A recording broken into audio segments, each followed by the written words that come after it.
MTA International, reaching the corners of the earth. Muslim television Ahmadiyya international کی یہ نشریات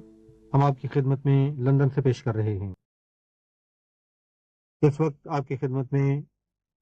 سیدنا حضرت امیر المومنین خلیفۃ المسیح رابع ایدہ اللہ تعالیٰ بنصر العزیز کا ایک تاریخی خطبہ پیش کیا جا رہا ہے۔ حبیبنا صلی علی محمد صلی علی حبیبنا صلی علی محمد صلی علی رسولنا صلی علی محمد صلی علی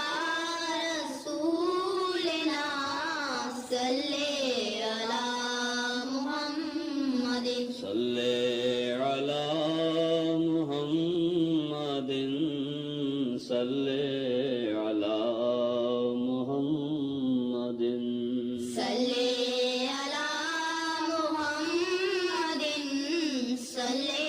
علی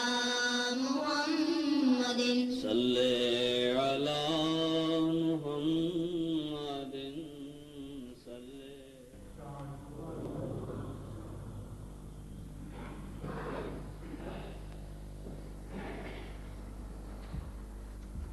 السلام علیکم ورحمۃ اللہ۔ اذان دے دیں۔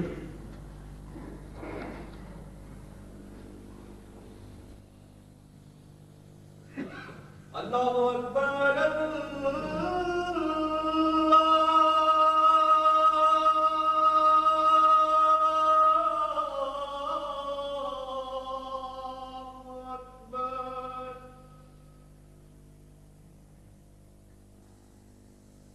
اللہ اکبر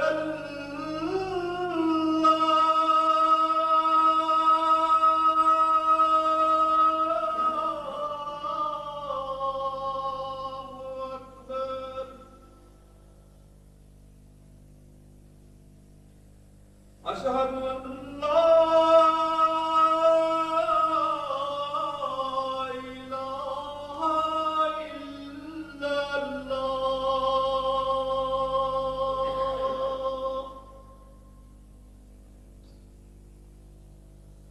اشہد ان لا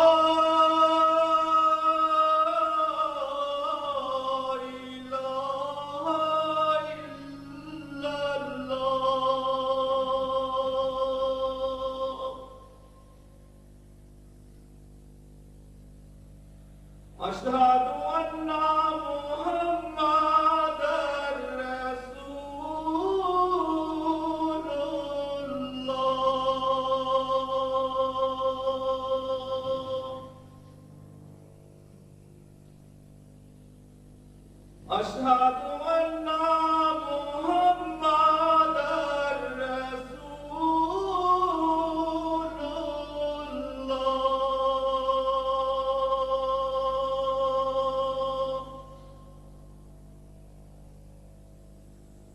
حي على الصلاة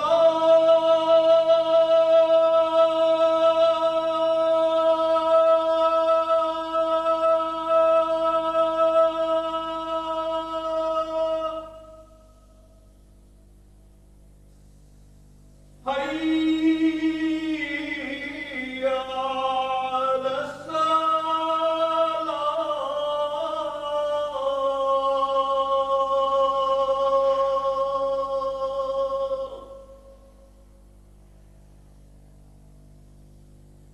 حي على الفلاح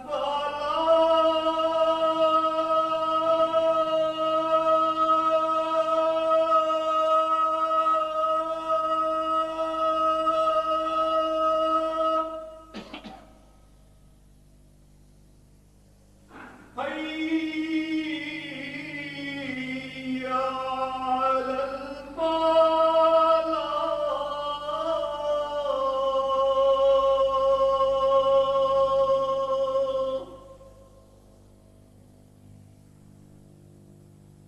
اللہ اکبر اللہ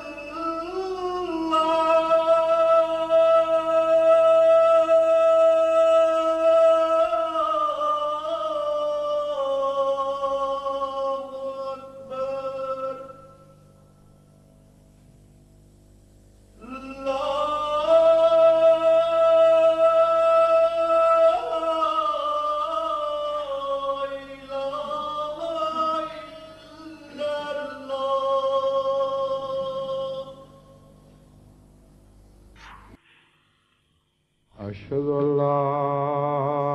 إله إلا الله وحده لا شريك له وأشهد أن محمدا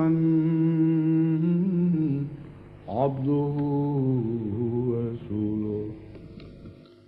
أما بعد فأعوذ بالله من الشيطان الرجيم بسم الله الرحمن الرحيم الحمد لله رب العالمين الرحمن الرحيم مالك يوم الدين إياك نعبد وإياك نستعين اهدنا الصراط المستقيم صراط الذين أنعمت عليهم غير المغضوب عليهم ولا الضالين.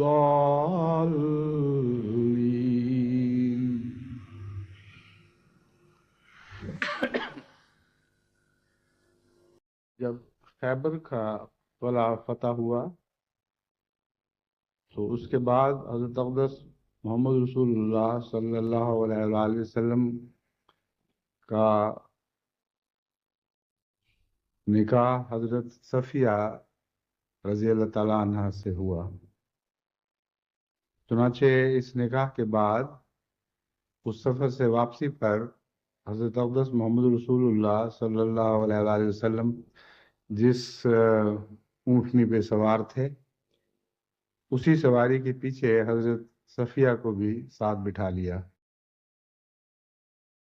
جو باتیں اس عرصے میں ہوئیں ان میں سے ایک خاص موضوع پر گفتگو جو آپ نے فرمائی وہ احادیث میں محفوظ ہے. آپ نے فرمایا کہ صفیہ میں تم سے بہت معذرت خواہ ہوں اور دل کی گہرائی سے معذرت کرتا ہوں اس بات پر جو میں نے تمہاری قوم کے ساتھ کی، یعنی یہودیوں کا خلاف خیبر جو فتح کیا اور اس دوران جو یہود کے ساتھ سختی کی گئی اس کا ذکر کرتے ہوئے حضرت صفیہ سے حضرت صلی اللہ علیہ وآلہ وسلم نے معذرت فرمائی، لیکن ساتھ ہی فرمایا کہ میں تمہیں یہ بتا دینا چاہتا ہوں اس واقعہ سے پہلے تمہاری قوم نے مجھ سے کیا سلوک کیا،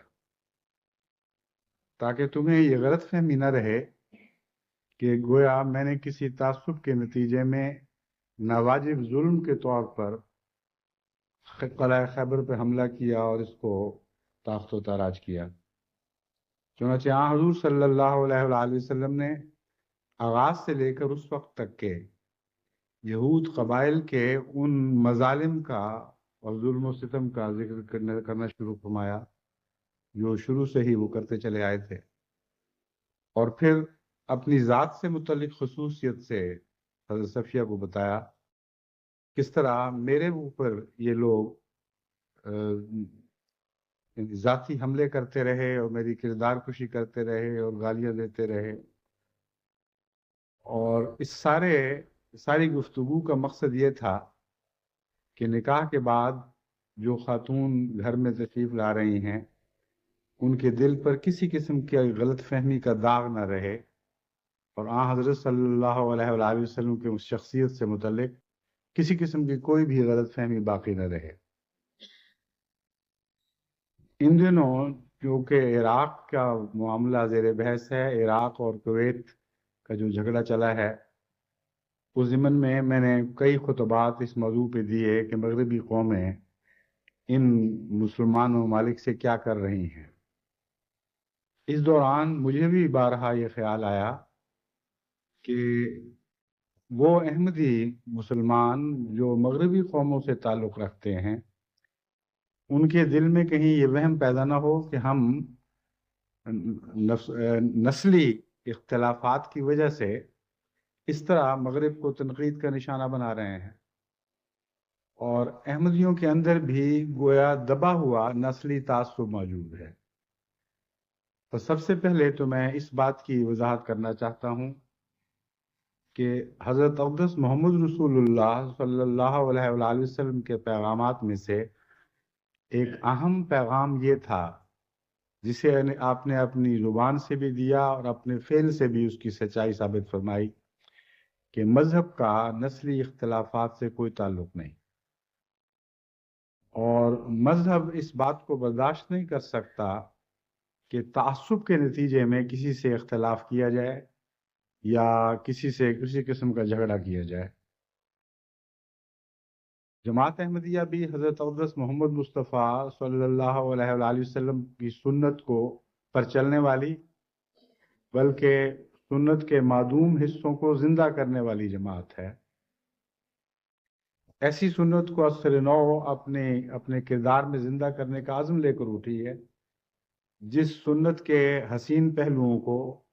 بالعموم مسلمانوں نے بھلا رکھا ہے۔ بس اس پہلو سے دنیا کے کسی انسان کے ذہن میں یہ وہم نہ رہے کہ جماعت احمدیہ بھی نعوذ باللہ من ذالک مشرق اور مغرب کی تقسیموں میں اور اختلافات میں یا سفید اور سیاہ کے اختلافات میں کسی قسم کا نسلی تعصب رکھتی ہے،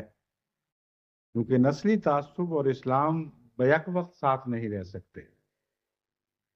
بس جو بھی تنقید میری طرف سے کی جاتی رہی ہے اور کی جائے گی وہ اسلام کے اعلیٰ اخلاقی اصولوں کے پیش نظر ہے، اور جو بھی اس پہلو سے تنقید کا سزاوار ٹھہرے گا اس پر تنقید کی جائے گی، مگر تکلیف دینے کی خاطر نہیں، بلکہ حقائق سامنے رکھنے کے لیے اور معاملات سمجھانے کی خاطر۔ اس تمہید کو پیش نظر رکھتے ہوئے جب بھی میں تبصرہ کرتا ہوں اپنے دل کو خوب اچھی طرح ٹٹول لیتا ہوں، اور کبھی بھی کسی قسم کے تعصب کی بنا پر کوئی تنقید نہیں کرتا، بلکہ خدا کے حضور اپنے دل کو صاف پاک کر کے حقائق اور سچائی بیان کرنے کی کوشش کرتا ہوں۔ یہ سچائی بعض صورتوں میں بعض لوگوں کو کڑوی لگتی ہے، بعض صورتوں میں بعض دوسرے لوگوں کو کڑوی لگتی ہے، مگر اس میں ہماری بے اختیاری ہے۔ ہم محض تعصبات کی وجہ سے کسی ایک کا ہمیشہ ساتھ نہیں دے سکتے، ہمیشہ سچ کا ساتھ دیں گے، ہمیشہ کلام اللہ کا ساتھ دیں گے، ہمیشہ سنت نبوی کا ساتھ دیں گے، اور جس نے ہمارا ہمیشہ کا دوست بننا ہے اس کے لیے ضروری ہے کہ وہ کلام اللہ کا دوست بن جائے، وہ سنت نبوی محمد رسول اللہ صلی اللہ علیہ وسلم کا دوست بن جائے، اور حق کا دوست بن جائے، سچائی کا دوست ہو جائے۔ ایسی صورت میں ہمیں ہمیشہ وہ اپنے ساتھ پائے گا۔ بس اس مختصر وضاحت کے بعد اب میں دوبارہ اسی مسئلے کو آپ کے سامنے رکھتا ہوں جس پر اس دو خطبات چھوڑ کر اس سے پہلے کئی خطبات میں نے گفتگو کی، یعنی عراق کویت کے جھگڑے کے نتیجے میں پیدا ہونے والی عالمی صورتحال۔ اب صرف چند دن ایسے رہ گئے ہیں جن میں امن کی کوششیں بہت تیز کر دی گئی ہیں، اور بالآخر رخ اسی مشورے کی طرف ہے جو مشورہ میں نے آغاز میں قرآنی تعلیم کی صورت میں پیش کیا تھا۔ میں نے قوموں کو متوجہ کیا تھا کہ اس کو اسلامی معاملہ رہنے دیں اور عالم اسلام آپس میں نپٹائے، عالم عرب بھی نپٹانے کی کوشش کرے، مگر فی الحقیقت یہ درست نہیں ہوگا کہ عرب صرف اسے اپنا عرب مسئلہ بنا لیں۔ لیکن افسوس ہے کہ اس معاملے میں جو کوششیں شروع کی گئی ہیں وہ بہت ہی تاخیر سے شروع کی گئی ہیں۔ اب عالمی مسئلے سے عرب مسئلے کی طرف تو توجہ مبذول ہو چکی ہے بڑی بڑی قوموں کی بھی، لیکن مسلمان مسئلے کے متعلق ابھی چند دن پہلے پاکستان میں ایک بعض وزراء خارجہ کی کانفرنس ہوئی،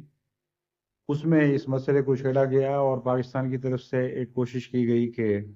تمام دنیا کے مسلمان ممالک مل کر اس مسئلے کو سلجھانے کی کوشش کریں، لیکن اتنی تاخیر کے ساتھ اٹھایا گیا قدم ہے کہ بظاہر اس کے نتیجے میں کچھ ہوتا ہوا دکھائی نہیں دیتا۔ موجودہ صورت یہ ہے کہ امریکہ اور برطانیہ ان قوموں کے فہرست میں اولیت رکھتے ہیں جو شدت کے ساتھ عراق کو کچل دینے کا تہیہ کیے ہوئے ہیں، اور انہی کی رہنمائی میں، انہی کی سیادت اور قیادت میں جنگ کا طبلہ بجایا جا رہا ہے، اور بار بار اس بات کو دہرایا جا رہا ہے کہ عراق کو نیست و نابود کر دینا ضروری ہے تاکہ دنیا باقی رہے۔ یعنی اگر عراق اپنی اس طاقت کے ساتھ باقی رہ گیا اور اسے اور موقع مل گیا تو باقی دنیا کا امن مفقود ہو جائے گا، اور امن کو بلکہ دنیا کے وجود کو شدید خطرہ لاحق ہوگا۔ یہ ایک موقف ہے جسے بلند آواز سے دنیا کے سامنے پیش کیا جا رہا ہے، اور بار بار جب انٹرویوز ہوتے ہیں یا اخبارات میں سوال و جواب چھپتے ہیں ان لوگوں کے، ان میں ایک بات کو پیش کیا جاتا ہے کہ دیکھو عراق نے کویت پر کتنے مظالم کیے ہیں، اور اتنے خوفناک مظالم کے بعد جو عالمی رائے عامہ ہے کس طرح اس کو نظر انداز کر سکتے؟ ایسے ظالموں کو جنہوں نے قتل و غارت کیا، جنہوں نے لوٹ مار کی، گھروں کو جلایا، ان کو خود زندہ رہنے کا کیا حق رہ جاتا ہے؟ اگر آج ہم نے اس ظلم کے خلاف بیک وقت تمام قوموں نے مل کر پیش قدمی نہ کی اور ظالم کو سزا نہ دی تو پھر ظلموں کی راہیں کھل جائیں گی اور کوئی بھی کسی کو ظلم کی راہ پر چلنے سے روک نہیں سکے گا۔ یہ موقف ہے، اس کا خلاصہ یہ ہے۔ اور عراق کا موقف اس کے برعکس یہ ہے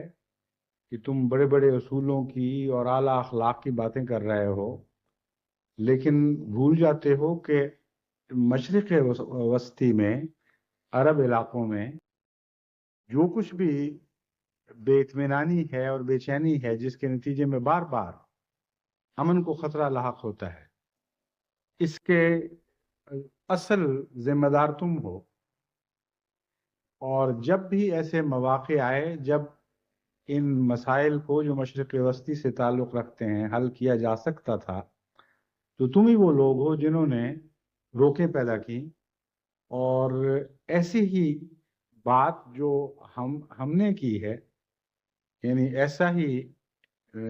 جسے تم ناجائز قبضہ کہتے ہو، عراق ناجائز تو نہیں کہتا، بلکہ کہتا ہے جس طرح ہم نے کویت پر قبضہ کیا ہے، اس طرح اسی قریب کے زمانے میں اسرائیل نے شرق اردن کے ملک کے اردن کے مغربی کنارے پر قبضہ کر رکھا ہے، اور تم یونائٹڈ نیشنز کی باتیں کرتے ہو، حالانکہ یونائٹڈ نیشنز نے بارہا ریزولوشنز کے ذریعے اسرائیل کو قبضہ چھوڑنے پر مجبور کرنے کی کوششیں کی، اور ہر بار امریکہ نے خصوصیت کے ساتھ ان کوششوں کی راہ میں روڑے لٹکائے، اور بلکہ اگر ریزولوشنز کو ویٹو کرنا پڑا تو ویٹو کر دیا۔ تو عراق امریکہ اور برطانیہ سے مخاطب کر کے یہ کہتا ہے کہ تم اخلاق اور پھر اعلیٰ اصولوں کی باتیں ترک کر دو۔ اگر واقعی تمہارے نزدیک ان اصولوں کی کوئی قدر و قیمت ہے تو پھر مجموعی طور پر ان تمام مسائل کو ایک ہی پیمانے سے ناپنے کی کوشش کرو اور ایک ہی طریق پر حل کرنے کی کوشش کرو جو مسائل موجودہ عراق کویت کے مسئلے سے ملتے جلتے پہلے سے موجود ہیں۔ اگر تم ایسا کرو تو ہم اس بات پر رضامند ہوتے ہیں کہ ہم بھی انہی اصولوں کے مطابق جو بھی انصاف کے فیصلے ہیں ان کے سامنے سر تسلیم خم کریں گے۔ ایک پہلو تو ان کے موقف کا یہ ہے. دوسرا پہلو یہ ہے کہ اگر کسی ملک کو کسی ملک پر قبضہ کرنے کی اجازت دے دی جائے محض اس لیے کہ وہ طاقتور ہے تو پھر دنیا سے امن ہمیشہ کے لیے اٹھ جائے گا. یعنی ظلم والے حصے کے علاوہ اس کو الگ پیش کیا جاتا ہے اور قبضے والے حصے کو الگ پیش کیا جاتا ہے. وہ دو دلائل ہیں. اب تعجب کی بات یہ ہے کہ جو قومیں یہ باتیں کرتی ہیں ان کی اپنی تاریخ ان کے خلاف ایسی سخت گواہی دیتی ہے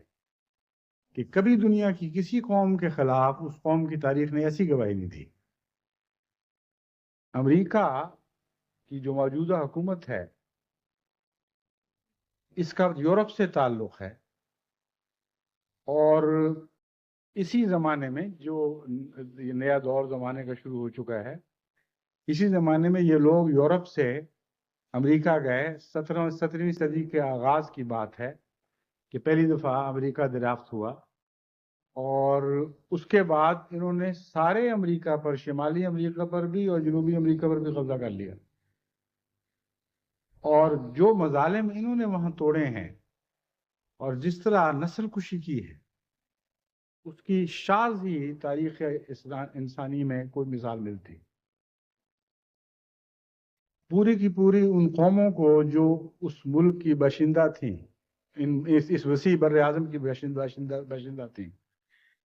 ان کے وہ ایک قوم تو نہیں تھی مگر ریڈ انڈینز کے نام پر وہ سارے مختلف قومیں مشہور ہیں. ان کا باقاعدہ ایک منصوبہ بندی کے ذریعے قلع قمع کیا گیا جہاں تک کہ وہ گھٹتے گھٹتے اب آثار باقیہ کے طور پر رہ گئی ہیں. یہی وہ قومیں ہیں جو جانوروں کے ساتھ ایسی محبت رکھتی ہیں کہ بار بار آپ ان کے پریس میں یا ان کے ٹیلی ویژن وغیرہ پر ایسے مضامین اور پروگرام دیکھ سکتے ہیں کہ جس میں یہ بتاتے ہیں کہ فلاں نسل کے غائب ہونے کا خطرہ لاحق ہو گیا اس کو بچاؤ. لیکن پوری ریڈ انڈین وسیع قوموں وسیع بر اعظم پر پھیلی ہوئی مختلف قوموں کو خود انہوں نے اس طرح ہلاک کیا ہے اور اس طرح ملیا میٹ کیا ہے کہ ان میں بہت سی ایسے ہیں جن کا نام و نشان مٹ چکا ہے اور بہت تھوڑی تعداد میں وہ قومیں باقی رہ گئی ہیں جن کا ذکر ان کی تاریخ میں اور ان کے لٹریچر میں ملتا ہے. اب صرف وہ ان کی فلموں میں دکھائی دیں گی یا ان کے لٹریچر میں ورنہ اکثر وہ قبائل بالکل صفحہ ہستی سے نابود ہو چکے ہیں. اور جس رنگ میں مظالم کیے گئے ہیں وہ تو ایک بہت ہی وسیع بڑی بھاری داستان ہے. پھر افریقہ پر قبضہ کر کے یا افریقہ پر حملے کر کے یورپین قوموں نے جس طرح مظالم کیے ہیں جس طرح ان کے قیدیوں کو ان کو غلام بنا کر لکھوں کھا کی تعداد میں بیچا گیا اور ان سے زبردستی مزدوریاں لی گئیں اور امریکہ میں سب سے زیادہ ان قیدیوں کی مانگ تھی جن کو غلام بنا کر پھر امریکہ میں فروخت کیا گیا. اور آج امریکہ کی آبادی بتا رہی ہے کہ وہاں کثرت کے ساتھ یہ سیاہ فام امریکن اسی تاریخ کو زندہ کرنے کی یاد زندہ کرنے والے ہیں جب انسانوں کے ساتھ ایسا ظالمانہ سلوک کیا گیا کہ اس کے تصور سے بھی انسان کے رونگٹے کھڑے ہو جاتے ہیں. جن قلعوں میں ان کو پہلے قید رکھا جاتا تھا ان میں سے ایک قلعہ میں نے بھی دیکھا ہے اور اتنی تھوڑی جگہ میں اتنے زیادہ آدمیوں کو بھر دیا جاتا تھا کہ بلیک ہول کے متعلق جو ہم نے تاریخ میں پڑھا ہوا ہے ہندوستان کی تاریخ میں ویسے بلیک ہول بار بار بنائے گئے اور بہت سے آدمی ان میں سے دم گھٹ کر مر جایا کرتے تھے اور باقیوں کو پھر گائے بھینسوں کی طرح ہانک کر جہازوں پر سوار کر دیا جاتا تھا. جہازوں کی جو حالت ہوتی تھی وہ ایسی خوفناک تھی کہ ان کے اپنے مورخین لکھتے ہیں کہ ایک بڑی تعداد جہازوں پر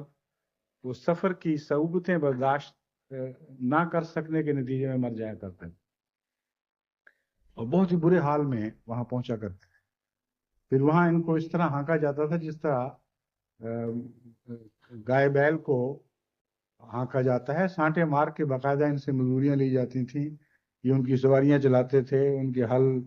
چلاتے تھے، دوسرے ہر قسم کے کام جو بالعموم انسان جانوروں سے لیتا ہے وہ ان سے بھی لیتا تھا۔ تو جس قوم کی یہ تاریخ ہو، آج وہ یہ اعلان کر رہی ہو کہ انسانیت اور اعلیٰ اخلاق کے نام پر ہم مجبور ہو گئے ہیں کہ کویت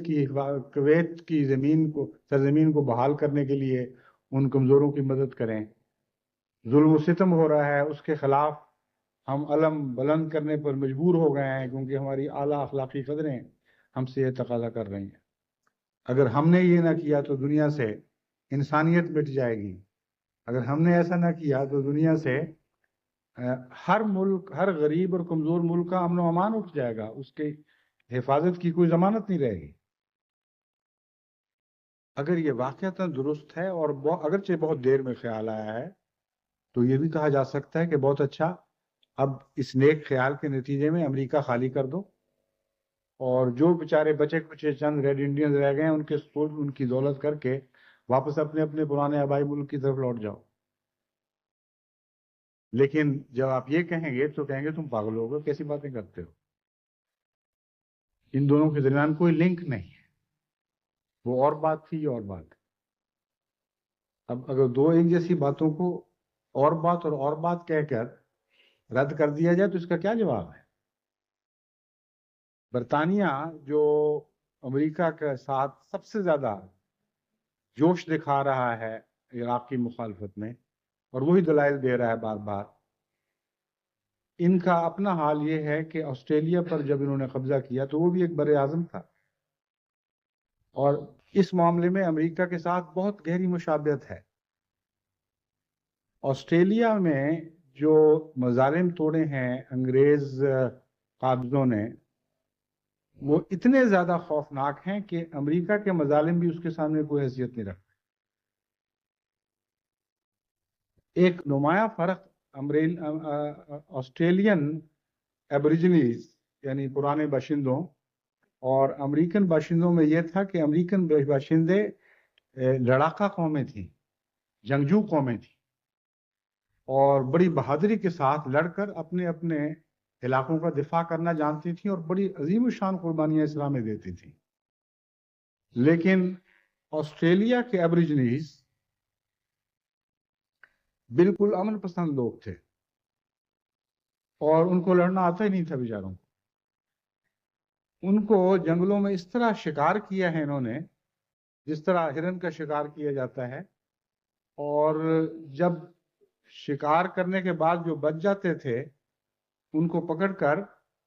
اس باقاعدہ آپریشنز کے ذریعے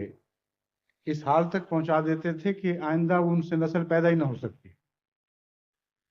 اور بہت ہی وسیع پیمانے پر اور بڑے بھیانک طریق پر نسل کشی کی گئی، یہاں تک کہ ان قوموں میں سے جن میں 600 الگ الگ زبانیں بولی جاتی تھیں ایک وقت میں، اب صرف چند زبانیں ہیں جن کا ریکارڈ رہ گیا ہے، اور چند قوموں کے ان قبائل کے بچے کچے حصوں کے ایسے علاقے رہ گئے ہیں جہاں جس طرح چڑیا گھر میں جانور رکھے جاتے ہیں اس طرح ان کی حفاظت کی جا رہی ہے، اور لوگوں کو ان کو دکھانے کے لیے کہ یہ وہ لوگ تھے جن سے ہم نے یہ ملک لیا ہے، ان کا انتظام کیا جا رہا ہے کہ وہ کم سے کم ان کی نسلیں باقی رہ جائیں۔ اب یہ برطانیہ کی تاریخ ہے۔ اس کے علاوہ ہندوستان میں جو کچھ کیا گیا، جو افریقہ میں کیا گیا، ان سب باتوں کے ذکر کا موقع تو نہیں، ذکر کا وقت نہیں ہے، مگر میں یہ بتانا چاہتا ہوں کہ اصول اور اخلاق کی جب بات کی جائے تو اصول اور اخلاق زمانے سے بالا ہوا کرتے ہیں اور وقت کے ساتھ بدل نہیں جایا کرتے۔ اب سینکشنز کی باتیں کرتے ہیں تو حال ہی کی بات ہے کہ ابھی جنوبی افریقہ کے خلاف سینکشنز کی گئیں، اور ان سینکشنز میں سال ہا سال لگ گئے اور انہوں نے کوئی اثر نہ دکھایا، یعنی نمایاں اثر نہ دکھایا۔ اس کے نتیجے میں یہ آواز بلندی ہوئی کہ سینکشن میں اتنی دیر ہو گئی ہے، وہ کام نہیں کر رہی، اب ضرورت ہے کہ ساری دنیا مل کر جنوبی امریکہ پر حملہ کر دے، اور خود مغربی ممالک نے، خود انگلستان نے ان سینکشنز کا ساتھ نہیں دیا بہت سے مواقع پر، اور انگلستان کی رائے عامہ نے بھی اپنی حکومت کے خلاف آواز بلند کی، مگر پرواہ نہیں کی گئی، اور ان کے خلاف بھی کوئی قدم نہیں اٹھایا گیا۔ یہ کسی پرانی تاریخ کا حصہ نہیں، یہ آج کی تاریخ کی باتیں ہیں، اور نہ یہ کسی نے آواز بلند کی کہ جو قومیں تعاون نہیں کر رہی سینکشنز کے ساتھ، ان کو زبردستی فوجی طاقت کے ساتھ سینکشنز کے مطابق کارروائی پر مجبور کر دیا جائے، اور نہ یہ آواز بلند کی گئی کہ سینکشن اتنی دیر ہو گئی ہے کام نہیں کر رہی ہے، اب اس کے متعلق کچھ اور کرنا چاہیے۔ لیکن عراق کے متعلق یہ دونوں باتیں بڑی شدت کے ساتھ اٹھتی رہیں۔ ایک تو یہ کہ سینکشنز یعنی اقتصادی بائیکاٹ اتنا مکمل ہو، کچھ بھی وہاں نہ جا سکے، خوراک نہ جا سکے، ادویہ نہ جا سکیں، کوئی چیز کسی قسم کی وہاں داخل نہ وہاں سے باہر نکل سکے، اور ساتھ ہی اس سختی کے ساتھ اس کو نافذ کیا گیا کہ چاروں طرف سے عراق کی ناکہ بندی کر دی گئی، بلکہ اردن کی بھی ناکہ بندی کر دی گئی، جس کے راستے سے یہ امکان تھا کہ یہ سینکشن توڑ دی جائے گی یا اس کے کسی حصے میں اس کی خلاف ورزی کی جائے گی۔ اس کے علاوہ ساتھ ہی اسرائیل کا شرق اردن کے دریا کے مغربی کنارے پر قبضہ موجود ہے، اس پر کوئی سینکشن نہیں چلائی گئی، اور جس قسم کے مظالم اسرائیل نے فلسطینیوں پر توڑے ہیں، ان کے ذکر میں کوئی آواز اس کے خلاف بلند نہیں کی گئی۔ اگر وہی دلیل جو آج عراق کے خلاف دی جا رہی ہے وہاں بھی چسپاں کی جاتی تو آج سے بہت پہلے یہ مسئلہ حل ہو چکا ہوتا۔ پھر جب آپ امریکہ کی تازہ تاریخ پر غور کرتے ہیں تو ان کی خود امریکن مصنفین کی لکھی ہوئی تاریخوں سے اور بعض اعداد و شمار پر مشتمل کتب سے معلوم ہوتا ہے کہ امریکہ نے CIA کے ذریعے آج کے زمانے میں تمام دنیا کے مختلف ممالک میں حسب ضرورت دخل دیا ہے، اور ٹیررزم سے باز نہیں رہے، کسی قسم کی ظالمانہ کارروائیوں سے باز نہیں رہے، اور وہاں اپنا حق سمجھا ہے کہ ہم جو چاہیں یہ کریں۔ ابھی حال ہی میں ایک کتاب شائع ہوئی ہے، secret wars of the president, یا پریزیڈنٹ سیکرٹ وارز، یعنی امریکہ کے پریزیڈنٹ کی خفیہ جنگیں، اور اس میں یہ بتایا گیا ہے کہ کورٹ آپریشن یعنی مخفی کارروائیوں کی اصطلاح کے نیچے ہر قسم کی ظلم و ستم کی اجازت تھی، جو چاہے کرو، چاہو کرو، جس کو چاہو قتل کرواؤ، جہاں چاہو پانیوں میں زہر ملا دو، خوراک کو گندا کر دو، عام بنی نوع انسان کے قتل عام سے بھی پرہیز نہ کرو، جو چاہو کرو، مگر مخفی طریق پر ہو اور ڈینائبلٹی کی طاقت موجود رہے۔ یعنی یہ بھی ایک نئی اصطلاح ہے بڑی دلچسپ۔ ڈینائبلٹی کا مطلب یہ ہے کہ ہمارے پریزیڈنٹ صاحب باوجود اس کے کہ عملاً ہر چیز کی اجازت دے رہے ہوں، لیکن ان کے لیے یہ گنجائش باقی رکھی جائے کہ جب بعض باتوں کا علم ہو اور ان سے سوال کیا جائے کہ بتائیے کیا آپ کے حکم پر ایسا ہوا تھا، تو وہ کہیں بالکل نہیں، میرے حکم پر ایسا نہیں ہوا، اور میں تحقیق کرواؤں گا۔ اس کا نام ہے ڈینائبلٹی۔ جو ٹیررزم یہ مسلمان ممالک کی طرف منسوخ کرتے ہیں، اس سے 1000 گنا زیادہ ٹیررزم اسرائیل تو الگ رہا، خود امریکہ نے کیا ہوا ہے اور کر رہا ہے۔ آج بھی اسی طرح CIA مصروف عمل ہے، کہیں فوجی انقلابات برپا کیے جا رہے ہیں، کہیں ویتنام اور کوریا میں، یا لاؤس میں، یا گواٹمالا میں، یا ایران میں جو ان کی کاروائیاں ہوئی ہیں، آپ اس کتاب میں پڑھ کر دیکھیں تو آپ حیران رہ جائیں گے۔ وہ کتاب کسی مخالف کی نہیں بلکہ خود ایک امریکن مصنف کی ہے، جس نے اور بھی اچھی کتابیں اس موضوع پہ لکھی ہیں اور مستند کتابیں ہیں۔ تو اب بتائیے وہ اصول کہاں گئے؟ وہ صرف فرق یہ ہے کہ مسلمان ممالک بدقسمتی سے سادگی سے کام لیتے ہیں، اور سادگی بھی اتنی جو بے وقوفی کی حد تک سادگی ہے. ڈپلومیسی کی زبان نہیں جانتے، بجائے اس کے کہ وہ بھی کہیں ہم کورٹ آپریشنز کر رہے ہیں، یعنی مخفی آپریشنز کر رہے ہیں. کھل کے کہتے ہیں ہم تم سے انتقام لے دیں گے، اے رشدی ہم تمہیں قتل کر دیں گے، اے فلاں اسلام اجازت نہیں دیتا کہ تم سے حسن سلوک کیا جائے، جس طرح چاہیں ہم تمہیں برباد کریں گے. ہاتھ کچھ ہوتا نہیں، ہتھیار ان لوگوں سے مانگتے ہیں. بنا اپنی ان قوموں پر ہے جن کے خلاف یہ بڑی بڑی باتیں کرتے ہیں، اور اسی بنا کو اکھیڑنے کی دھمکیاں دے رہے ہوتے ہیں جس پر بیٹھے ہوئے ہیں، اسی بنیاد کو اکھیڑنے کی دھمکیاں دے رہے ہوتے ہیں جس پر انہوں نے اپنی عمارتیں تعمیر کی ہوئی ہیں. تو بیوقوفی ہے محض. اور ظلم یہ ہے، بیوقوفی صرف نہیں بلکہ ظلم یہ ہے کہ یہ ساری چیزیں اسلام کی طرف منسوب کر کے کرتے ہیں، اور اسلام سے سچی محبت کرنے والوں کے لیے ساری دنیا میں مصیبتیں کھڑی کر دیتے ہیں. ایک طرف یہ قومیں مظالم پر مظالم کرتی چلی جاتی ہیں، دنیا کے ساتھ جو چاہیں سلوک کریں، جہاں چاہیں اپنی حکومت چلائیں، جہاں چاہیں جس ملک کے باشندوں کو چاہیں ملیا میٹ کر دیں، نیست و نابود کر دیں، صفحہ ہستی سے مٹا ڈالیں. لیکن زبان ایسی ہونی چاہیے، اصطلاحیں ایسی ہونی چاہیے جن کے پردے میں ہر قسم کی کارروائی کی اجازت ہے، اور وہ جن کو کچھ کرنے کی طاقت ہی نہیں ہے، وہ نہایت احمقانہ زبان استعمال کر کے خود اپنا منہ بھی کالا کرتے ہیں اور اسلام کے اوپر بھی داغ ڈالتے ہیں. تو ایک میرا پیغام تو عالم اسلام کو یہ ہے کہ ہوش کرو، عقل سے کام لو. جن قوموں سے لڑنا ہے ان سے لڑنے کے انداز ہی سیکھ لو، وہ زبان ہی اختیار کر لو جو زبان تمہارے متعلق یا دوسری قوموں کے خلاف استعمال کرتے ہیں. بہرحال یہ تو ایک ضمنی بات تھی. اب میں ایک تیسرے حصے کی طرف آتا ہوں. عراقی موقف اور مغربی موقف میں نے بیان کیا. مسلمان ممالک کا بھی ایک موقف، دوسرے مسلمان ممالک کے بھی بعض نے بھی ایک موقف اختیار کیا ہے، اور اکثریت نے سعودی عرب کے اس موقف کا ساتھ دیا ہے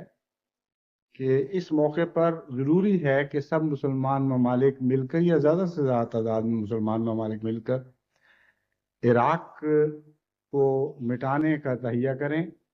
اور اس کوشش میں اکٹھے ہو جائیں. لیکن صرف یہیں تک بات نہیں رہتی، اس سے آگے بڑھ کر یہ اعلان کیا جاتا ہے کہ یہ ارض حجاز مقدس زمین ہے، اور مکہ اور مدینہ کی مقدس بستیاں یہاں موجود ہیں. آج صرف کویت کا مسئلہ نہیں ہے، آج مسئلہ ان بستیوں کی حفاظت کا مسئلہ ہے، ان بستیوں کے تقدس کی حفاظت کا مسئلہ ہے جن میں کبھی حضرت اقدس محمد مصطفیٰ صلی اللہ علیہ وآلہ وسلم سانس لیا کرتے تھے، وہاں آپ کے قدم پڑا کرتے تھے. بس اسے بہت ہی تقدس کا رنگ دے کر عام مسلمانوں کے جذبات کو ابھارا جاتا ہے. چنانچہ پاکستان کی طرف سے بھی بار بار اسی قسم کے اعلان ہوئے ہیں کہ اب ہم نے ارض مقدس کی حفاظت کے لیے 2000 سپاہی بھجوا دیے، 3000 سپاہی بھجوا دیے، 5000 سپاہی بھجوا دیے، اور ارض مقدس کے نام پر ہم یہ عظیم قربانی کر رہے ہیں. اب دیکھنا یہ ہے کہ اس ارض کی اپنی تاریخ کیا ہے، اور وہ لوگ جو ارض مقدس کا نام لے کر اور محمد مصطفیٰ صلی اللہ علیہ وسلم کے تقدس کے حوالے دے کر مسلمانوں کی رائے عامہ کو اپنے حق میں کرنے کی کوشش کر رہے ہیں، ان کا اپنا کیا کردار رہا ہے. امر واقعہ یہ ہے کہ سعودیوں نے، یعنی اس خاندان نے، سب سے پہلے خود ارض حجاز پر بزور شمشیر قبضہ کیا تھا، اور 1801 میں سب سے پہلے یہ فوجی مہم شروع کی گئی، اور اس خاندان کے جو سربراہ تھے ان کا نام عبدالعزیز تھا. لیکن عبدالعزیز کے بیٹے سعود تھے جو دراصل بڑی بڑی فوجی کارروائیوں میں بہت شہرت اختیار کر گئے اور بڑی مہارت رکھتے تھے، چنانچہ ان کی سربراہی میں یہ حملے کیے، ان حملوں کا آغاز ہوا۔ سب سے پہلے انہوں نے عراق میں پیش قدمی کی اور کربلائے معلیٰ پہ قبضہ کیا، وہاں کے تمام مقدس مزاروں کو ملیا میٹ کر دیا۔ یہ موقف پیش کرتے ہوئے کہ یہ سب شرک کی باتیں ہیں اور کوئی تقدس نہیں ہے، اینٹ پتھر کی چیزیں ہیں، ان کو مٹا دینا چاہیے۔ اور پھر کربلائے معلیٰ میں بسنے والے مسلمانوں کو جو اکثر شیعہ تھے ان کا قتل عام کیا، اور پھر بصرہ کی طرف پیش قدمی کی، اور کربلائے معلیٰ سے لے کر بصرہ تک کے تقریباً تمام علاقے کو تاخت تاراج کر کے وہاں یا آگیں لگا دی گئی، شہروں کو قتل عام کیے گئے، لوٹ مار کی گئی۔ ہر قسم کے مظالم جو آج عراق کی طرف منسوب کیے جاتے ہیں ان سے بہت زیادہ بڑھ کر بہت زیادہ وسیع علاقے میں اسی خاندان نے عراق کے علاقے میں کیے، لیکن وہاں سے طاقت پکڑنے کے بعد پھر ارض مقدس کی طرف رخ کیا اور طائف پر قبضہ کر لیا، ارض حجاز میں، اور 1903 میں مکے اور مدینے میں داخل ہو گئے، اور مکے اور مدینے میں داخل ہونے کے بعد وہاں قتل عام کیا گیا اور بہت سے مزار گرا دیے گئے اور بہت سی مقدس نشانیاں اور مقامات، مثلا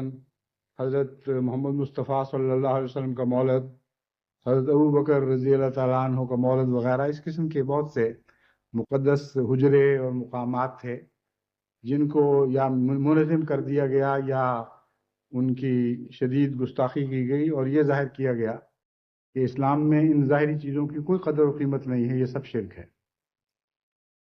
اور جو خون خرابہ ہوا ہے اس کا تو کوئی معین ریکارڈ نہیں، لیکن تاریخیں یہ لکھتی ہیں کہ بالکل نہتے اور بے ضرر اور بے مقابلہ کرنے والے اور مقابلے میں نہ آنے والے شہریوں کا بھی قتل عام بڑی بے دردی سے کیا گیا ہے۔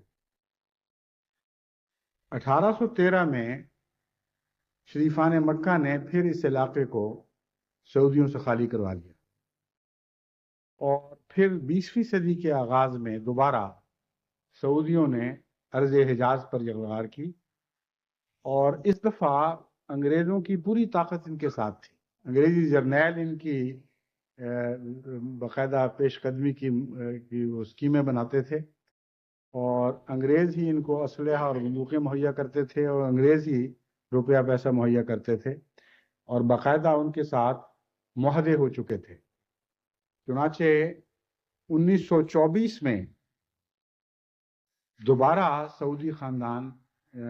ارض حجاز پر قابض ہوا، اور اس قبضے کے دوران بھی بہت زیادہ مقدس مقامات کی بے حرمتی کی گئی اور قتل عام ہوا ہے۔ 1924 میں انگریزوں کی تائید سے چونکہ یہ داخل ہوئے تھے، اس لیے حال ہی میں جو بی بی سی نے ڈاکومنٹری دکھائی اس میں 24 سے پہلے کی بھی انگریزی تائید کا ذکر کرتے ہوئے بی بی سی کے پروگرام پیش کرنے والے نے یہ موقف لیا کہ جس ملک پر سعودیوں نے ہماری تائید سے اور ہماری قوت سے قبضہ کیا تھا، اب اس کے ملک کے دفاع کے لیے بھی ہم پر ہی انحصار کرنے پر مجبور ہیں۔ بس اس نقطۂ نگاہ سے اگر دیکھا جائے تو بات بالکل اور شکل میں دکھائی دینے لگتی ہے۔ جو بھی حکومت اس وقت مقامات مقدسہ پر قابض ہے وہ انگریز کی طاقت سے قابض ہوئی تھی یا مغربی قوموں کی طاقت سے قابض ہوئی تھی، اور اب دفاع کے لیے بھی ان میں یہ استطاعت نہیں ہے کہ ان مقامات کا دفاع کر سکیں، اور مجبور ہیں کہ ان قوموں کو واپس اپنی مدد کے لیے بلائیں۔ اب انگریز کا تصور اس طرح کا نہیں جو اس سے پہلے کا تھا۔ تمام دنیا پر انگریز کی ایک قسم کی حکومت تھی، اب انگریز اور امریکہ ایک دوسرے کے ساتھ مدغم ہو چکے ہیں، ان کے تصورات یکجا ہو چکے ہیں، اور عملاً جو امریکہ ہے وہ انگریز ہے اور جو انگریز ہے وہ امریکہ ہے، یعنی انگلستان ہے وہ امریکہ ہے اور جو امریکہ ہے وہ انگلستان ہے۔ اس پہلو سے انگریز نے اپنی تاریخ کا ورثہ امریکہ کے سپرد کیا ہوا ہے، اور یہی وجہ ہے کہ اس دور میں ان کے فیصلے ہمیشہ ایک ہوا کرتے ہیں۔ یورپ کچھ اس سے مختلف ہے، لیکن بہرحال اس تفصیل میں جانے کی ضرورت نہیں ہے۔ خلاصہ کلام یہ بنتا ہے کہ ارض مقدس اور مکہ معظمہ اور مدینہ منورہ کے احترام کی باتیں کرتے ہوئے جو عالم اسلام کو ان مقدس مقامات کے دفاع کے لیے اکٹھا کیا جا رہا ہے، یہ سب محض ایک دھوکہ ہے۔ کوئی بھی تعلق نہیں ہے دوسرے مسلمان ممالک کی فوجی شمولیت کا ان مقدس مقامات کی حفاظت کے ساتھ، نہ ان کی ضرورت ہے، نہ اس کا تعلق ہے، نہ فی الحقیقت کوئی خطرہ لاحق ہے۔ اگر خطرہ لاحق ہے ان علاقوں کو تو غیر مسلموں سے لاحق ہو سکتا ہے۔ مسلمانوں سے اگر خطرہ لاحق ہو سکتا تھا تو وہ خطرہ تو خود سعودیوں سے لاحق ہو چکا ہے، اور اس خطرے میں جب تک انہوں نے غیر مسلموں کی مدد نہیں لی اس وقت تک ان علاقوں پہ قبضہ نہیں کر سکے۔ بس امر واقعہ یہی ہے کہ اب ان علاقوں کا دفاع بھی غیر مسلموں ہی کے سپرد ہوا ہے، اور مسلمان ریاستیں شامل ہوں یا نہ ہوں اس دفاع سے اس کا کوئی تعلق نہیں، یعنی اس امکانی دفاع سے۔ دفاع کا تو ابھی سوال ہی نہیں پیدا ہوا، امکان ہے۔ لیکن اگر آپ دیانتداری سے غور کریں تو اس بات کا کوئی احتمال ہی نہیں ہے کہ عراق سعودی عرب پہ حملہ کر دے۔ عراق کے پاس تو اتنی طاقت بھی نہیں کہ وہ ان بڑی بڑی طاقتوں کے اجتماعی حملے سے اپنے آپ کو بچا سکے، اور سب دنیا تعجب میں ہے کہ یہ غیر متوازن حالت دیکھتے ہوئے صدر صدام حسین کس طرح یہ جرأت کر سکتے ہیں کہ بار بار امن کی ہر کوشش کو رد کرتے چلے جاتے ہیں، اور جانتے ہیں کہ اس عظیم دباؤ کے نیچے وہ اس طرح پیسے جائیں گے جس طرح چکی کے اندر دانے پیسے جاتے ہیں۔ اور ناممکن ہے کہ اتنی بڑی قوموں کی اجتماعی طاقت کے مقابل پر عراق کویت کا یا اپنے ملک کا دفاع کر سکے۔ عالمی جو فوجی ماہرین ہیں یہ ان کی رائے ہے، اور سب متعجب ہیں کہ یہ کیا ہو رہا ہے۔ آخر صدر صدام حسین کے پاس وہ کیا بات ہے، کیا چیز ہے جس کی وجہ سے وہ صلح کی ہر کوشش کو رد کرتا چلا جا رہا ہے۔ تو امر واقعہ یہ ہے کہ ساری طاقتیں مغربی طاقتیں ہیں جنہوں نے اس علاقے میں کوئی کارروائی یا مؤثر کارروائی کرنی ہے یا کر سکتی ہے۔ مسلمان ممالک کو اور وجہ سے ساتھ میں لایا گیا ہے، اور یہ وجہ اس وجہ کا مقامات مقدسہ کے تقدس سے کوئی دور کا بھی تعلق نہیں۔ صرف مسلمان ممالک کو بھی ہی ٹوکن کے طور پر شامل نہیں کیا گیا، یورپ کے دوسرے ممالک کو بھی ٹوکن کے طور پر شامل کیا گیا ہے۔ جاپان پر بھی بڑا بھاری دباؤ ڈالا گیا کہ تم بھی شامل ہو جاؤ، اور اس طرح دنیا کی مشرق و مغرب کی دوسری قوموں کو بھی ساتھ شامل کرنے کی کوشش کی گئی۔ اس کی وجہ یہ نہیں کہ ان کی ضرورت تھی، اس کی وجہ یہ تھی کہ دنیا کے سامنے یہ قضیہ اس طرح پیش کیا جائے کہ ساری دنیا کی رائے عامہ اس ظالم کے خلاف ہے، اس لیے اس ساری دنیا کی رائے عامہ کے احترام میں ہم جو شدید ترین کارروائی بھی کریں اس کے اوپر حرف نہ آ سکے۔ اگر عراق کے خلاف انتہائی ظالمانہ کارروائی کی جائے اور پاکستان بھی اس کارروائی میں حصہ ڈال کر شریک ہوا بیٹھا ہو، اور مصر بھی شریک ہوا ہو، اور دیگر مسلمان ترکی بھی شریک ہو چکا ہو، اور دیگر مسلمان ممالک بھی شریک ہو چکے ہوں، تو وہ کس طرح پلٹ کے کہہ سکتے ہیں کہ تو نے بڑا بھاری ظلم کیا ہے؟ بس آئندہ ان مظالم پر نکتہ چینی کے دفاع کے طور پر کہ دنیا ان پر نکتہ چینی نہ کر سکے، جن کے منصوبے یہ پہلے سے بنائے بیٹھے ہیں. اتنا بڑا ہنگامہ برپا کیا گیا ہے اور اس طرح رائے عامہ کو اکٹھا کیا گیا ہے اور ملکوں کو مجبور کیا گیا ہے کہ تم بھی حصہ ڈالو اس ظلم میں، خواہ تم آرام سے ایک طرف بیٹھے رہنا. چنانچہ بعض مسلمان ممالک جنہوں نے فوجیں بھیجی ہیں وہ کھل کر یہ کہہ رہے ہیں کہ بھئی ہم حملے میں تو شامل نہیں ہوں گے، ہم تو صرف مقامات مقدسہ کی حفاظت کی خاطر مکے اور مدینے میں جا کے بیٹھیں گے. چنانچہ پاکستان نے بھی ایسا ہی جاہلانہ سا ایک اعلان کیا ہے. یعنی مکے اور مدینے تک جو فوج پہنچ جائے گی اور تمام عالمی طاقتوں کو ملیا میٹ کرتے ہوئے پہنچے گی، اس فوج سے بچانے کے لیے تم رہ جاؤ گے باقی. کیسا بچگانہ خیال ہے. دراصل ان کو یہ بتایا گیا ہے کہ تمہیں گھبرانے کی کوئی ضرورت نہیں، تم آؤ امن کے ساتھ ہماری گود میں بیٹھو، ہماری حفاظت میں رہو، صرف ہم تمہارا نام چاہتے ہیں اور تمہاری شرکت کا نام چاہتے ہیں، اس لیے تم شریک بن جاؤ اور یہی ہمارے لیے کافی. بس یہ ایک بہت بڑا خوفناک عالمی منصوبہ ہے اور اس منصوبے کو دنیا کے سامنے حسین طریق پر دھوکے کے ساتھ پیش کرنے کے یہ سارے ذرائع ہیں جو اختیار کیے جا رہے ہیں. اب پھر سوال اٹھتا ہے کہ صدر صدام حسین کیوں اس چھوٹی سیدھی سادی کھلی ہوئی حقیقت کو جان نہیں سکتے، پہچان نہیں سک رہے، اور کیوں مصر ہیں کہ نہیں ان شرائط پر میں کویت کو خالی کرنے کے لیے تیار نہیں. میں یہ سمجھتا ہوں اور باتوں کے علاوہ صرف کویت کو خالی کرنا مقصود نہیں ہے. یہ فیصلہ کر چکے ہیں کہ ہر حالت میں عراق کو نہتا کر دیا جائے گا اور بے طاقت بنا دیا جائے گا، اور کویت سے نکلنا پہلا قدم ہے. اسی لیے اس کے بعد یہ شرط نہیں لگا، صرف یہ کہتے ہیں کہ ہم عراق پر حملہ نہیں کریں گے. یہ ساتھ نہیں کہتے کہ ہم عالمی بائیکاٹ ختم کر دیں گے، اقتصادی بائیکاٹ ختم کر دیں گے. یہ نہیں کہتے کہ ہم مزید دباؤ ڈال کر تمہارے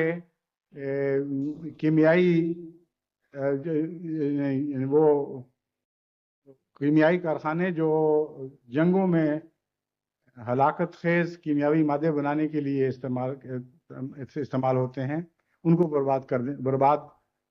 نہیں کریں گے یا ان میں دخل نہیں دیں گے. یہ نہیں کہتے کہ ہم تمہاری ایٹمی توانائی کے مراکز کو ختم کرنے کے لیے مزید تم سے مطالبے نہیں کریں گے اور مزید دباؤ نہیں ڈالیں گے. لیکن یہ نہ کہنے کے باوجود دبی زبان سے یہ اظہار جگہ جگہ ہو جاتا ہے کہ اس کے بعد کچھ کرنا ضرور ہے. اور عراق خوب اچھی طرح سمجھتا ہے، عراق جانتا ہے کہ محض کویت کا مسئلہ نہیں ہے. اگر میں کویت خالی بھی کر دوں تو جن مقاصد کی خاطر یہ کویت کی حمایت کر رہے ہیں وہ مقاصد پورے نہیں ہو سکتے جب تک مجھے بالکل ناطاقت کر کے نہ چھوڑا جائے. بس عملاً صدر صدام کے پاس دو راہیں نہیں بلکہ ایک ہی راہ ہے، اور وہ راہ یہ ہے کہ اگر انہوں نے اپنے بد ارادے پورے کرنے ہی ہیں تو پھر اس حالت میں مرا جائے کہ مرتے مرتے ان کو بھی اتنا نقصان پہنچا دیا جائے کہ ہمیشہ کے لیے لولو لنگڑوں کی طرح رہیں اور پھر پہلے جیسی طاقت اور پہلے جیسا تکبر باقی نہ رہے. جہاں تک میں سمجھتا ہوں صدر صدام حسین اس وجہ سے بضد ہیں کہ تمہاری شرائط پر میں کویت خالی نہیں کروں گا. ہو سکتا ہے اب پیرس ڈوکویلا جو وہاں جا رہے ہیں اقوام متحدہ کے سیکرٹری جنرل، ان کے ساتھ گفت و شنید کے دوران کچھ باتیں کھل کر سامنے آئیں، اور میں امید رکھتا ہوں کہ اگر پیرس ڈوکویلا کی طرف سے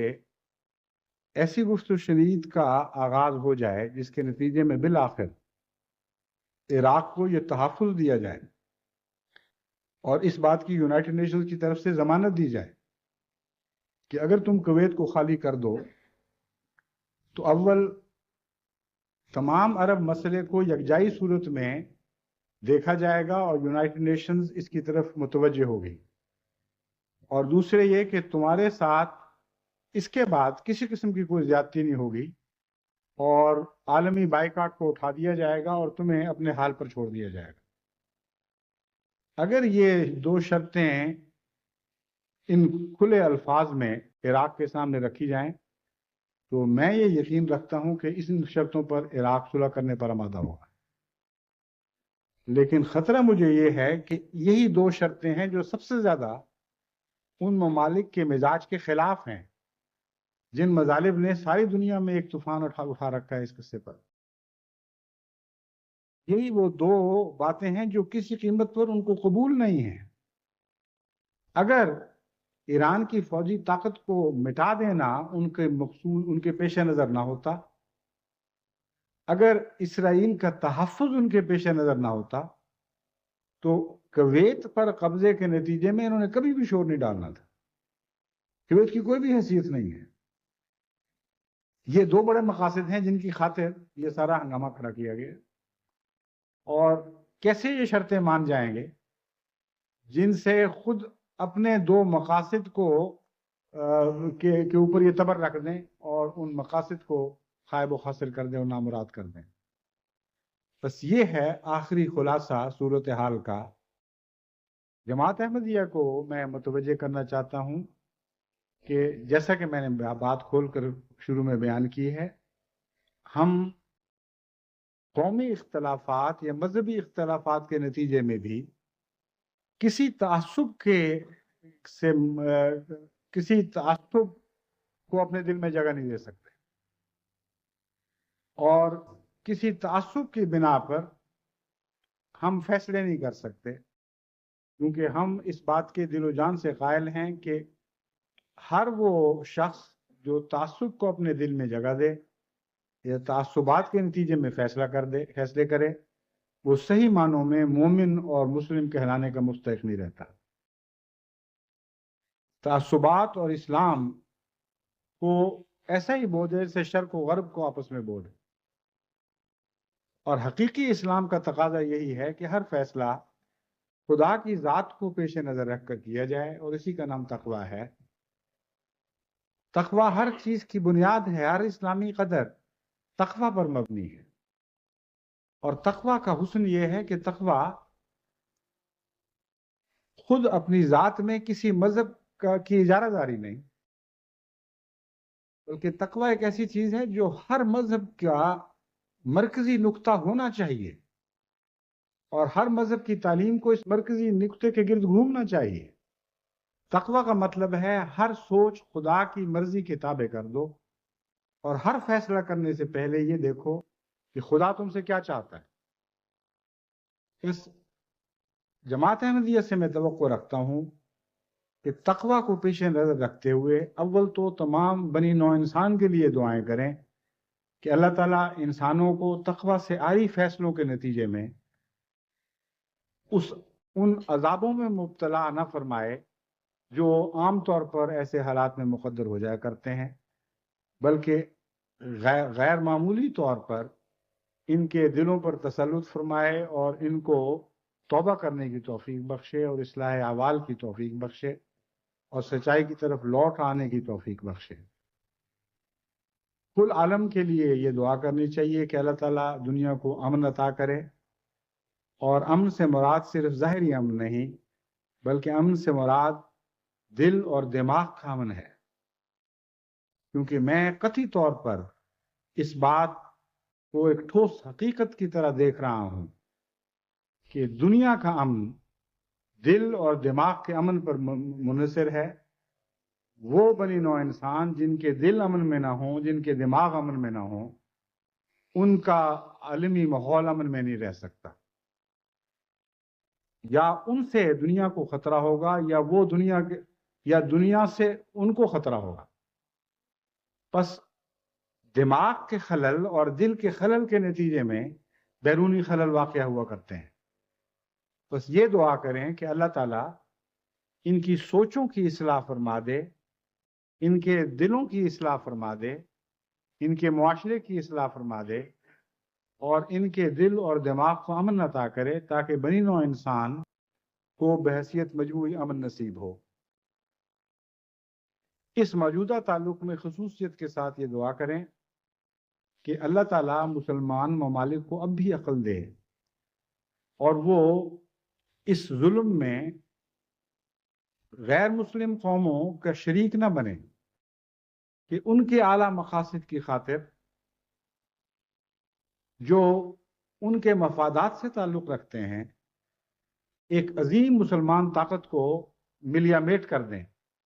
اور اپنے اپنے انگوٹھے اس فیصلے پر ثبت کر دیں اور تاریخ عالم میں ہمیشہ کے لیے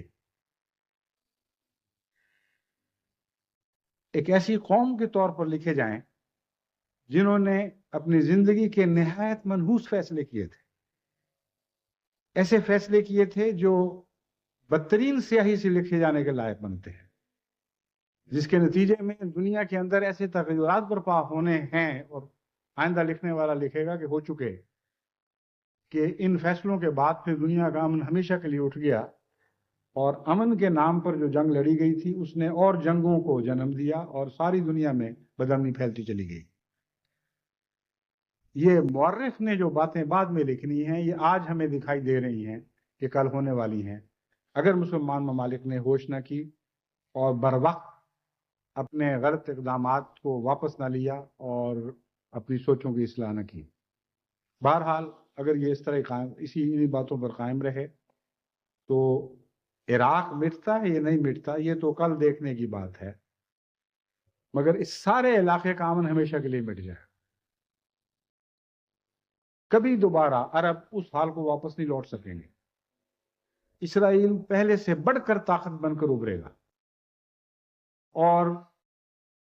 اسرائیل کے خلاف کسی قسم کی کارروائی کے متعلق کوئی عرب طاقت سوچ بھی نہیں سکے گی، کم سے کم ایک لمبے عرصے تک، اور اس کے نتیجے میں تمام دنیا میں شدید مالی بحران پیدا ہوں گے، اور چونکہ آج کل دنیا کی ترقی یافتہ ممالک خود مالی بحران کا شکار ہیں، اس لیے تیسری دنیا کے مالی بحران کے نتیجے میں ایسے سیاسی اثرات پیدا ہوں گے کہ اور جنگیں چھڑیں گی اور دنیا کا امن دن بدن برباد ہوتا چلا جائے گا۔ مختصراً یہ کچھ ہے جو آئندہ پیش آنے والا ہے اگر آج مسلمان ممالک نے اصلاح احوال نہ کی۔ بار بار مغربی مفکرین یہ بات دہراتے چلے جا رہے ہیں کہ اب بال عراق کی کورٹ میں ہے اور صدر صدام کے ہاتھ میں ہے اس بال کو کس طرف ہٹ لگائے، جنگ کی طرف یا امن کی طرف۔ حالانکہ یہ بات درست نہیں ہے۔ صدر صدام کے ہاتھ آپ لوگوں نے اس طرح باندھ رکھے ہیں اور اس معاملے کو اس طرح اٹھایا ہے کہ اس کے لیے اب کوئی حقیقت میں دو راہیں پر کھڑے ہونے والا معاملہ نہیں ہے، بلکہ ایک ہی راہ پر کھڑا ہے، جس میں آگے بڑھے تو تب بھی ہلاکت ہے، پیچھے ہٹے تو تب بھی ہلاکت ہے۔ آگے بڑھے تو ہلاکت اس رنگ میں ہوگی کہ اچانک تیز ہلاکت، لیکن ساتھ دشمن بھی بہت حد تک شدید نقصان اٹھائے گا۔ پیچھے ہٹے تو دم گھونٹ کر مارا جائے گا۔ اس لیے صدام حسین کو تو آپ نے دوراہے پر لا کے کھڑا نہیں کیا ہوا، بلکہ دوسری راہ اس سے منقطع کر دی ہے۔ اگر کوئی باعزت سمجھوتے کی راہ اس کے سامنے کھولی ہوتی تو پھر وہ یہ فیصلہ کر سکتا کہ جنگ کی راہ اختیار کروں یا امن کی راہ اختیار کروں۔ اب تو فیصلہ یہی ہے کہ ایک دم مر مٹنے کی راہ اختیار کروں اور عزت کے ساتھ مر جانے کی راہ اختیار کروں، یا ذلت کے ساتھ دم گھونٹ کر مارا جاؤں۔ بس دعا یہ کرنی چاہیے۔ ہاں، بال جو ہے دراصل صدر صدام حسین کی کورٹ میں نہیں ہے، وہ مسلمان ممالک کی کورٹ میں ہے۔ اگر مسلمان ممالک اس صورتحال کو صحیح سمجھ سکیں اور آج نہ صحیح کل کے مورخ سے کے قلم سے بچنے کے لیے اور تاریخ جو ان پر تعزیر لگائے گی اس سے بچنے کی خاطر ہی صحیح، اگر وہ اپنے فیصلے پر نظر ثانی کریں اور یہ اعلان کر دیں کہ عراق سے نپٹنا ہوگا تو ہم نپٹیں گے، مغربی طاقتیں ہمارے ممالک سے پیچھے پیچھے ہٹ جائیں، ہمارے ممالک کو خالی کر دیں، اور اگر کوئی مدد کرنی ہے تو ہتھیاروں کے ذریعے جس طرح پہلے بھی مدد کی جاتی ہے، عراق کی بھی مدد کرتے رہے ہو، اس طرح ہماری مدد کرو اور اس معاملے کو ہمارے حال پر چھوڑ دو، ہم خود اس سے نپٹیں گے۔ اگر آج یہ اعلان کر دیں تو مغربی طاقتوں کے پاس کوئی بھی عذر باقی نہیں رہتا کہ وہ زبردستی عراق پر حملہ کریں، اور اگر پھر بھی وہ کریں تو پھر یہ بات اتنی آسان نہیں رہے گی۔ تمام عرب میں مغربی اور تمام عالم اسلام میں مغربی ممالک کے خلاف بغاوت شروع ہو جائے گی۔ بس یہ ہے اصل صورتحال۔ دعا یہ کریں کہ مسلمان ممالک کو اللہ تعالیٰ عقل عطا فرمائے، صحیح سوچ اختیار کرنے کی توفیق بخشے، اور جرأت مندانہ ایسا فیصلہ کرنے کی توفیق عطا فرمائے جس کے نتیجے میں غیر قوموں کو عالم اسلام میں دخل اندازی کا بہانہ نہ رہے۔ لیکن یہ بھی مجھے نظر نہیں آ رہا، اور جس حد تک یہ لوگ آگے بڑھ چکے ہیں میں سمجھتا ہوں کہ اس کی بنا بڑی شدید قسم کی خود غرضی ہے، جس کی وجہ سے اسلام تو محض دور کی بات ہے، عرب تعلقات بھی بالکل ان کی سوچ کی راہ میں حائل نہیں ہو رہے، اور قطعاً اپنے ہمسائیگی کا بھی کوئی خیال نہیں، اور یہ خطرہ بھی نہیں کہ عرب دنیا پر کیا گزرے گی۔ یہ ساری چیزیں دور کی باتیں ہیں۔ بنیادی طور پر اپنے مفاد کا جو تقاضا ہے، ذاتی مفاد کا تقاضا ہے، وہ ہر دوسری فکر پر غالب آ چکا ہے۔ اگر آپ نے غور کیا ہو تو آپ حیران ہوں گے یہ معلوم کر کے کہ 15 جنوری کی تاریخ پر آخر اتنا زور کیوں دیا جا رہا ہے۔ 15 جنوری کو خدا نے تاریخ مقرر فرمائی ہے، یہ ہو کیا رہا ہے؟ چند مہینے پہلے تم کہہ رہے تھے کہ سینکشنز لگائی گئی ہیں، 1 سال کے اندر اندر سینکشنز کام کریں گی، اور یقیناً کریں گی، 6 مہینے تک ہو سکتا ہے پورے نتیجے ظاہر نہ ہوں۔ اس قسم کی کھلی کھلی باتیں امریکہ کیا کرتا تھا، اور دوسرے مغربی مفکرین بھی ایسے ہی تخمینے پیش کرتے تھے۔ اب اچانک یہ کیا ہو گیا ہے کہ اگرچہ ان سینکشنز نے کام شروع کیا اور اس کی تکلیف بھی عراق کو پہنچی، بجائے اس کے کہ انتظار کرو اور عراق کو اور کمزور ہونے دو، اور اگر حملہ کرنا ہے تو اس وقت کرو۔ اب اتنی جلدی کس بات کی پڑ گئی؟ 15 جنوری کی تاریخ کا کیا تعلق ہے؟ میں نے غور کیا ہے اور میں سمجھتا ہوں اس کا تعلق سعودی عرب اور اس کے ساتھیوں کی خود غرضی سے ہے۔ اس ساری جنگ کا بل تو سعودی عرب نے ادا کرنا ہے، اور یہ سعودی عرب بے شمار امیر ہونے کے باوجود اندر سے سخت کنجوس ہے۔ ان کو جو بلینز کے بل ادا کرنے پڑ رہے ہیں، انہوں نے حساب لگایا ہوگا کہ اگر سینکشنز کا انتظار کیا جائے تو جب تک عراق کا صفایا ہوتا ہے اس وقت تک ہمارا بھی صفایا ہو چکا ہوگا، ہمارے سارے بینک بیلنس ختم ہو چکے ہوں گے۔ اس لیے ان کو بڑی سخت افراتفری پڑی ہے، اور یہ خطرہ لاحق ہو گیا ہے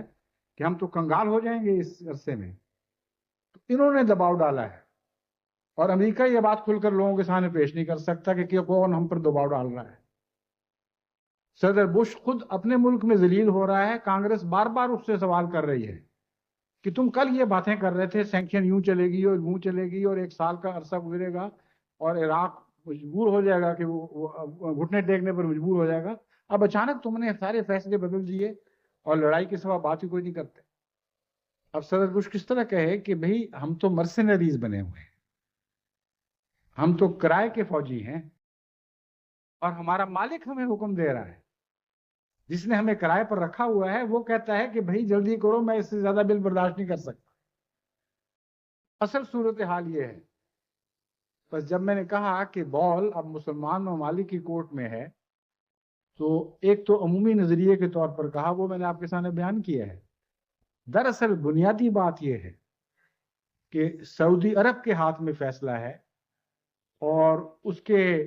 جو ماؤنٹنگ بلز ہیں، اس کے بڑھتے ہوئے اخراجات ہیں جنگی، وہ اسے مجبور کر رہے ہیں کہ جلدی قلع قمع ہو ان لوگوں کا، یہ فساد بیچ میں سے ختم ہو، اور پھر ہم اصل صورتحال کی طرف واپس لوٹیں۔ مگر بڑی بے وقوفی ہے ان کی، جو یہ سوچ رہے ہیں کہ اصل صورتحال کی طرف واپس لوٹیں۔ اصل صورتحال کا تو نام و نشان مٹ چکا ہوگا۔ اگر عراق مٹایا گیا تو اس کے ساتھ ماضی کی ساری تاریخ ملیمیٹ کر دی جائے. عرب ممالک کے مزاج بدل چکے ہوں گے، عرب قوموں کی سوچیں بدل چکی ہوں گی، اور نئے حالات میں نئے زمانے پیدا ہوں گے. اور یہ بیوقوفوں والی خوابیں دیکھنے والے لوگ جو چاہتے ہیں کہ جلد قضیے سے نپٹیں اور اصل حالات کی طرف واپس لوٹیں، کبھی بھی کسی اصل کی طرف واپس نہیں لوٹیں گے، بلکہ تاریخ انہیں رنگیتی ہوئی آگے بڑھاتی چلی جائے گی، اور نہایت خطرناک قسم کے آئندہ حالات، خطرناک حالات ہیں جن سے ان کو درپیش ہوں گے اور ان سے بچ نہیں سکیں گے. یہ تو ایسی لہروں پر سوار ہو چکے ہیں جیسے پہاڑی ندی نالے جب زیادہ تیز اترائی میں چلتے ہیں تو ان کی منہ سے جھاگیں نکلتی ہیں، ان کے اوپر مضبوط سے مضبوط کشتی یا جہاز بھی ہو تو تنکوں کی طرف سے کھیلتے ہیں یہ موجیں.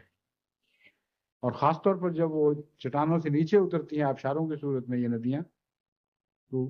بڑی سے بڑی مضبوط چیزوں کے بھی پرخچے اڑا دیتی، پرزا کر ڈالتی. بس یہ زمانے کی طاقتور لہریں ہیں جن پر یہ سوار ہو چکے ہیں، اور ان سے اب واپسی ان کے لیے ممکن نہیں. صرف ایک راہ واپسی کی ہے کہ تقوی اختیار کریں، اپنے فیصلے خدا کو پیش نظر رکھ کر کریں، امت مسلمہ کا عمومی مفاد پیش نظر رکھیں، اور اپنے ذاتی مفاد کو قربان کرنے پر تیار ہوں. اگر یہ ایسا کریں گے تو انشاءاللہ تعالی عالم اسلام کے لیے ایک نیا عظیم الشان دور رونما ہوگا. وہ بھی ایک نیا دور ہوگا جو پہلے جیسا نہیں، کیونکہ پہلے کی طرف تو اب کبھی واپس نہیں جا سکتے، مگر ایک ایسا دور ہوگا جو گزشتہ ادوار سے ہزاروں گنا بہتر ہوگا اور بہتر ہوتا چلا جائے گا. اس میں امید رکھتا ہوں کہ اللہ تعالیٰ ان کو عقل دے گا، اور دعا کرتا ہوں، اگر امید نہیں، کہ اللہ تعالیٰ غیر معمولی طور پر ان لوگوں کو عقل عطا فرمائے. اور احمدیوں کو متوجہ کرتا ہوں کہ ہم بہت کمزور ہیں، لیکن ہم دعا کر سکتے ہیں، دعا کرنا جانتے ہیں، دعاؤں کے پھل ہم نے کھائے ہوئے ہیں اور کھاتے ہیں. بس جب نمازوں میں ایاک نعبد و ایاک نستعین کی دعا کیا کریں تو خصوصیت کے ساتھ موجودہ حالات کو پیش نظر رکھتے ہوئے خدا تعالیٰ سے یہ عرض کیا کریں کہ مکے اور مدینے کی بستیوں کا تقدس تو عبادت سے وابستہ ہے اور ہمیشہ عبادت سے وابستہ رہے گا. یہ بستیاں اس لیے مقدس ہیں کہ ان بستیوں میں ابراہیم اور محمد مصطفیٰ صلی اللہ علیہ وآلہ وسلم نے عبادتیں کی ہیں. بس آج اس دنیا میں ان عبادتوں کو زندہ کرنے والے ہم تیرے عاجز غلام ہیں. اس شان کے ساتھ نہیں، مگر جس حد تک بھی توفیق پاتے ہیں ہم ان عبادتوں کو اسی طرح زندہ کرنے کی کوشش کر رہے ہیں. بس اے ہمارے معبود، ہماری عبادتوں کو قبول فرما اور ہماری مدد فرما. اور آج اگر تو نے عبادت کرنے والوں کی مدد نہ کی تو دنیا سے عبادت اٹھ جائے گی اور دنیا سے عبادت کا ذوق اٹھ جائے گا. بس تو ہماری التجاؤں کو قبول فرما. ایاک نعبد، ہم صرف تیری عبادت کرتے ہیں، دنیا کی کسی قوم کی طرف نہیں دیکھ رہے، تیری طرف دیکھ رہے ہیں، تیرے حضور جھک رہے ہیں. تو مدد فرما. اگر ہماری یہ دعا قبول ہو جائے اور اگر دل کی گہرائیوں سے اٹھے اور تمام دنیا سے احمدی یہ دعائیں کر رہے ہوں تو ہرگز بعید نہیں کہ یہ دعا قبول ہو جائے. تو پھر آپ دیکھیں گے کہ انشاءاللہ تعالی بال کسی کی کوٹ میں نہیں رہے گا، بال تقدیر الہی کی کوٹ کی طرف واپس چلا جائے گا. اور آپ کی دعائیں ہیں جن کا ہاتھ تقدیر الہی پر پڑتا ہے، کہ جن کا ہاتھ تقدیر الہی کے قدموں کو چھوتا ہے، اور پھر تقدیر الہی آپ کی دعاؤں کے ساتھ ساتھ رنگ بدلتی چلی جاتی ہے. اب دنیا کو یہ رنگ بدلتے ہوئے دکھا دیں اور دنیا کو بتا دیں کہ خدا آپ کا ہے اور آپ کے ساتھ ہے، اور آپ جس کے ساتھ ہیں خدا اس کے ساتھ ہو.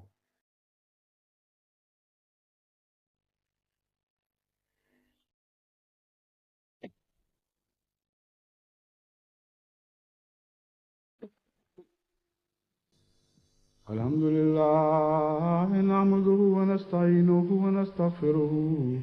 ونؤمن به ونتوکل علیہ ونعوذ باللہ من شرور انفسنا ومن سیئات اعمالنا من یهده اللہ فلا مضل له ومن يضلله فلا هادي له ونشهد أن لا إله إلا الله وحده لا شريك له ونشهد أن محمدا عبده ورسوله عباد الله رحمكم الله إن الله يأمر بالعدل والإحسان وإيتاء ذي القربى وينهى عن الفحشاء والمنكر والبغي يعظكم لعلكم تذكرون اذكروا الله يذكركم وادعوه يستجب لكم ولذكر الله أكبر